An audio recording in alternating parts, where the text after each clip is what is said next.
Week 3 is ready to go here. I'm Jason Gilbo at Fantasy Football Cafe, taking a look at some starts and sits this week, starting with the QBs. We've seen a lot of injuries. You got Matthew Stafford and Drew Brees going down, but talking about a couple different names here, although not really too different because Carson Palmer's been in a ton of articles this season. But he's going to go play against a less obvious matchup because he played the Bears. He played the Saints in their secondary, so they were obvious choices to start Carson Palmer this week.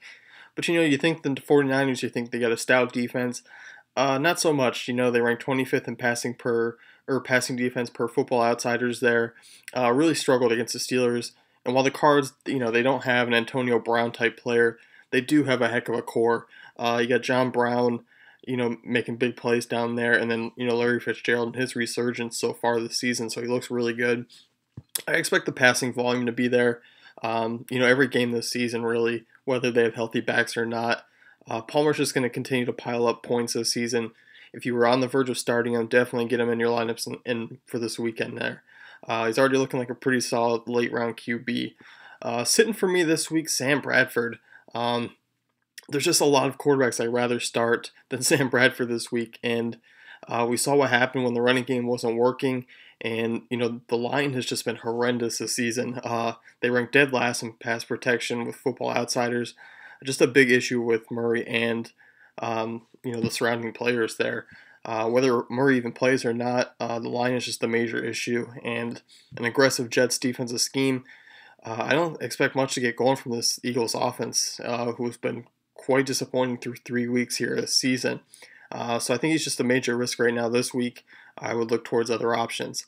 Matt Stafford, another one with those injuries I was talking about. Of course the health really throws it over, but also the matchup, not a great one with the Denver Broncos defense.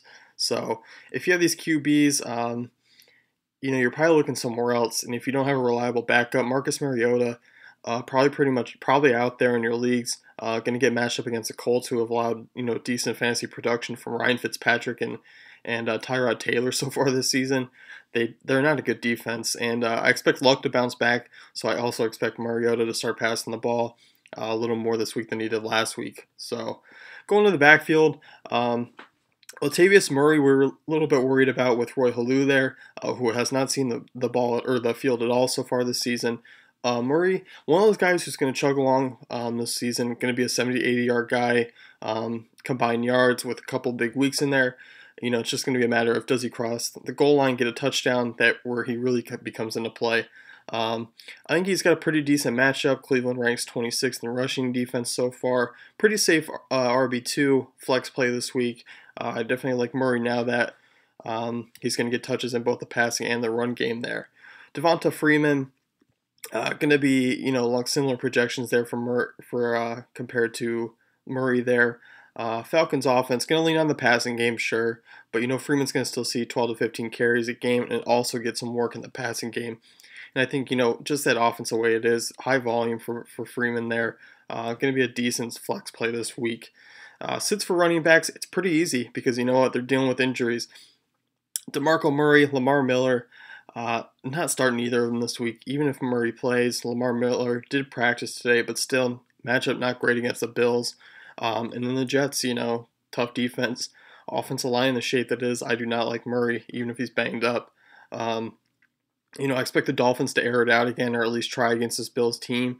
Meaning Miller's going to lack some touches, and he needs to have those big plays.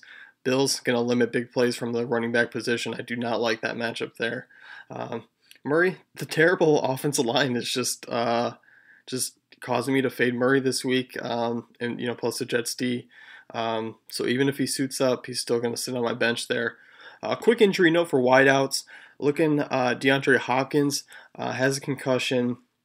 Still trying to go through protocol there. If he does not play, Cecil Shorts, go grab him. If you own him already, play him. Houston's run game, non-existent. Arian Foster not expected to play this week. Cecil Shorts, 20 targets so far in the first 2 weeks of the season there. Going to grab even more this week, being the number one guy. It's definitely like him in streamer situations, or if you own him on the bench, plug him in. Looking at start guys, if you didn't think Allen Robinson could do it again this week, guess again. I'm starting him. He had 155 yards and 2 touchdowns last week. Twice in a row, we've seen the Pats give up big points to wide receivers. But the Bills were a little more spread out. Antonio Brown dominated. Allen Robinson's got a ton of talent. And I expect the Jags to throw a ton because they're probably going to be trying to keep up with Brady and company. And that means Yeldon, not a great play this week. Definitely Robinson is your lone Jaguar to play. Definitely the best option of all the core players there. Sits this week, Brandon Cooks. Breeze questionable. Even if he was, Cooks would be a sit for me because Carolina defense shuts them down. Number 2 pass defense per Football Outsiders. A much similar player here, looking at Golden Tate as well. Exact same situation, not worth starting this week with 2 guys that are questionable at quarterbacks as well throwing to them. So definitely sit those guys. Looking at the less glamorous positions, injury theme has been key here, but Martellus Bennett going to deal with injuries all around him. Still going to see a lot of targets from Jimmy Claus in there. Expect the Seahawks to be up big. They're going to be chasing the game. Bennett should definitely get some looks and still produce a nice fantasy line there. Seahawks have also struggled in the first 2 weeks to stop in the tight end. No big notable names really to sit this week, and your less tight ends are going to be plugged in anyway. Looking at defenses, I'm sitting this week. Lions, Rams, Chiefs, Cowboys. Good to average defenses there, but draw bad matchups, and they definitely lack upside. So not a big fan of them. So that's going to wrap it up, and good luck in week 3.